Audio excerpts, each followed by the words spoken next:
Welcome back to the show. Now we're getting into our How to Blow Up a Pipeline review. And to start over with the overview, How to Blow Up a Pipeline is a 2022 action thriller film directed by Daniel Goldhaber, who co-wrote the screenplay with Ariela Barer and Jordan Solo. The film follows a fictional group of 8 young individuals who decide to blow up an oil pipeline at 2 key locations. The production of the film spanned 19 months from conception to completion, with principal photography taking place in New Mexico. Brought in $924,052 in the box office, had a 94% rating on Rotten Tomatoes. And what were your initial thoughts? I mean, we mentioned last week this was an indie film that, I mean, it delivers a high stakes eco thriller, and it's ignited by riveting and complex antiheroes. Yeah, it was obviously. I felt like it was a great film. You could tell it was an indie film. Yes, I think the 94% is it's worth it. Well, just yeah, it's worth it. I think they did it justice. I think finally Rotten Tomato got something right. Good job, Rotten Tomatoes. Man, not a big cast, not a well-known cast. It's probably one or two guys that you'll say, "Oh, yeah, I remember them from something." But for them to be able to bring this, like, not even a D-list class together, the screenplay, the Westcom was so simplistic. Obviously, we've seen these type of movies before, but I think it had a different twist to it that I really like. I think human nature, human element of the screenplay is what stood out the most. Like, Yes. everybody came with the same mindset. They still felt. I mean, even one of them was like, I don't know if it seemed like they didn't want to do it, but it's like, are you telling me you don't want to do it? Like, no, I'm gonna do it. I'm gonna do it. I'm with it. But no, I just love the human side of it, that they obviously they thought they were doing it for a great purpose, but the amount of it takes to sacrifice your own life Right. for Yeah. a movement. And a lot of people say that's radical. A lot of people say that's crazy. But to be able to sacrifice yourself for a movement, and I don't think this was a crazy bit. I don't think I would do it. I mean, I'm just saying. But I'm I out thought on it was, that one. yeah, I'm out. But I thought it was a good film. But it really left a lot of cliffhangers as well Yes. that I really liked. I was like, okay, so y'all gearing up to do another one. Okay, all right. So you testing the water to see. The closing Okay, so scene showed you that. The closing scene showed you yes, that. Yes. I want to know who they is. I mean, that's not perfect English, but you know what I'm talking about. I want to know. I want to know. And that's before we get to our first topic, it's always interesting when you have like you said, a cast that it's, even with a screenplay, it's simplistic. They're not trying to do too much, but they have this great idea.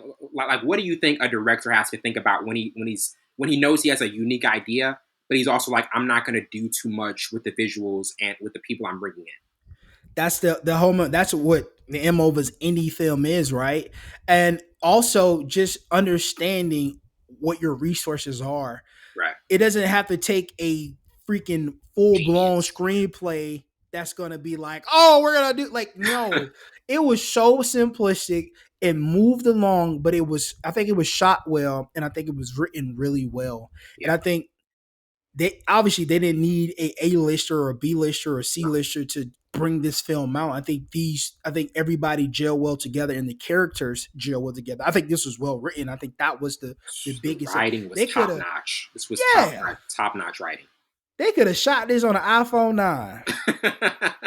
Which is non-existent, but an XR or something. Like that one film we reviewed, I forgot what it was. It was shot on an iPhone. Oh, it was I can't remember with the what basketball it was. agent. Yeah. It was shot on an iPhone. This could have been shot on an iPhone, and I think it would have still been a 94% on Rotten Tomatoes. That's how great it was written. And when you write a great script, sometimes you need the actor. Like, we watched Quentin Tarantino say he was looking for the right guy for Inglourious Glorious Bastards. We gotta review that film. We gotta review that film because I have been watching. I watched that so much. I'm like, I wonder if Savon has seen this. I watched bits and pieces of it. It's really funny. He was like, yeah, I speak Italian. But speak Italian. He was like, Gabarino.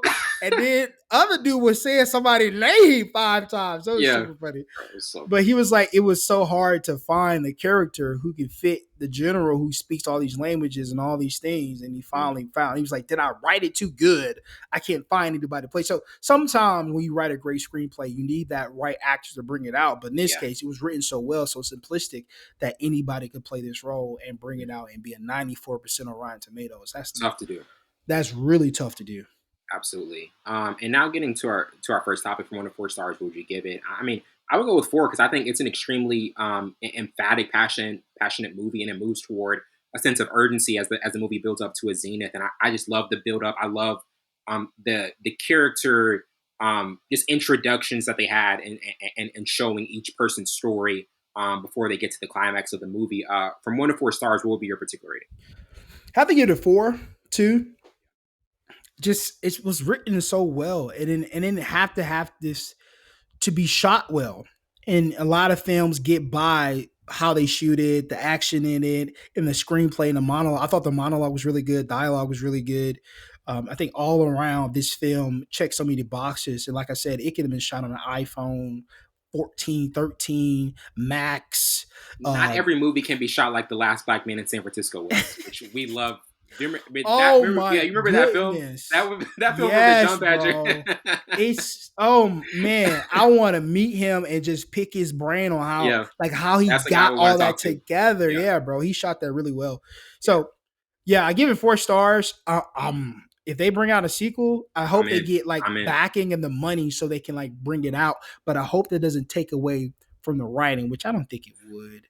Because Yeah, like, do you think if it yeah, was a bigger production, like, it would still have the same type of quality writing?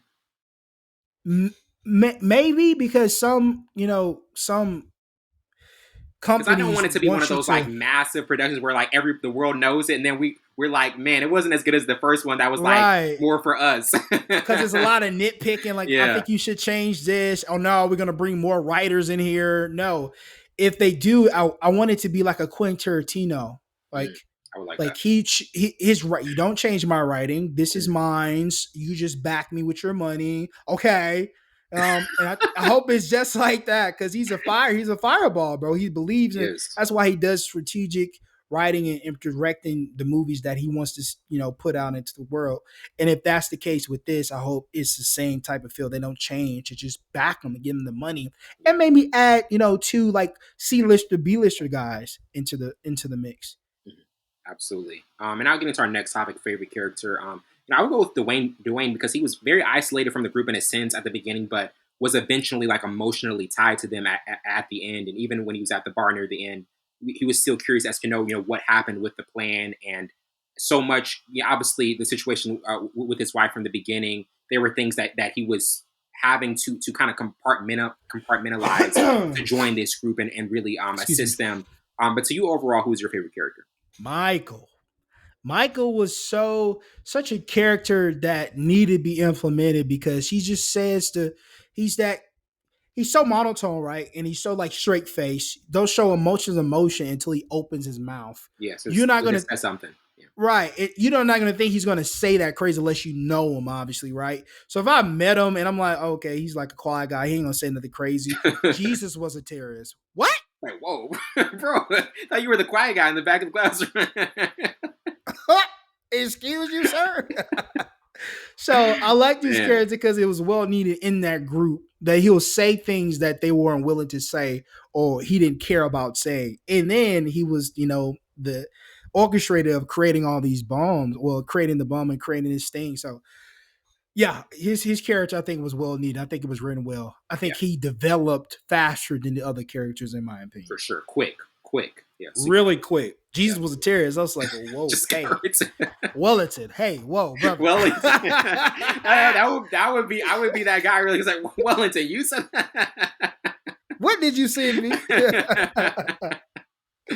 And I'll get into our next topic, most memorable scenes. I have the introduction of the main characters, the group meeting, also Theo being diagnosed with leukemia, the group discussing the plan more at the campfire, Alicia's severe injury, Rowan's arrest, and then Theo and Oxtail detonating another bomb. To you, what were maybe one or two of the memorable scenes in this one for you? The one that stood out the most and you just said it, when the character was diagnosed with leukemia. That was a shell bomb Man, in this film. Who was the character again? I Theo. can't remember. Theo, Theo. yes, the Yeah. girl played by Sasha Lane. When she like, cause she was like, we're gonna do Yeah. this, Yeah. and it low key changed a little bit. Obviously, you got Peeled back. leukemia. Yeah. Yeah, peeled back a little bit, but she obviously, I think she went through it. If I'm not mistaken, it's been a minute since I watched it, because I like when I watch movies, I gotta watch it a couple times before it just sticks. Yeah. Like the big scenes will stay in there, but obviously the last scene we're gonna talk about. Man. Oh, that's the last scene. That is the last scene. Yeah. Yeah, Yeah. the three people with the mask puts it on the yacht or And that whatever. was one of those scenes where you're like, man, what's gonna happen next? What's going Because you're like, on? this is leading to a sequel. This has to be leading to a sequel. Yeah, because it obviously some people got away. It was successful. They did what they sought out to do. Some people got away. Some people were arrested and all that stuff. So now you're thinking like, did they That was double a back? fire last scene. That was a Yeah, fire last scene. that was a crazy scene, bro. My eyes was like, whoa, what is going on here? Okay, Yeah. say the best for last. I see you. But nah, when she got leukemia, it kind of like, that human nature side of it, like what's more important, my health or the mission or the cause, or so it's just like, and they kind of like gave her support, but at the same time, like, nobody's bigger than the group. Yeah. Nobody come to see you, Otis. I know you're dying, but we That's gotta do this. That's what we always mention. One of these weeks we got to do like a Temptations review. Oh, bro, that movie is such a classic, It's bro. such a classic movie, bro. And now getting to most memorable quotes, I had let those who profit from mass death know the properties will be trashed from Oxtail. Also, sabotage is messy from Oxtail. What do you know about building a bomb from Sean? If the American Empire is calling us curious, then we're doing something right from Michael. And finally, we have to do something that would scare people from Oxtail. What were some of the kind of quotes in this one that you thought were standouts, or the ones that you kind of went back to the most? Michael had all of them, bro. Yeah, the American Empire is calling us terrorists. Yeah, and then don't blow us up, Michael. Shut the freak up. Bro, this is like, it's quick, fast, Yeah, no witty. pause. Mm-hmm. He's very witty, but you don't recognize that he's witty until he opens his mouth, because his demeanor doesn't say anything. Ponytail guy, long hair. So, and then Jesus was a terrorist, took me out, bro. I was like, okay, bro. You're on your own. So yeah, Michael had all the best quotes. Yeah, definitely. Those three quotes were like top three, obviously. Yeah, absolutely. And now getting to our next topic, what did you like the most about the storyline? To me, how they were able to address each person's story, what they were going through. Obviously, they showed what when we saw what Theo was actually going through, it made us think a whole lot differently of their journey. And obviously, with each person, there was something that they were kind of battling and had a past of when they were coming to this mission. And I thought that was a really, really a dope thing to input in the movie. To you, like, what particular element of the storyline did you kind of like the most? Similar to what you just said, bro. Like, everybody has a past. Everybody's on the same page. Yeah, they might seem as radical or terrorist.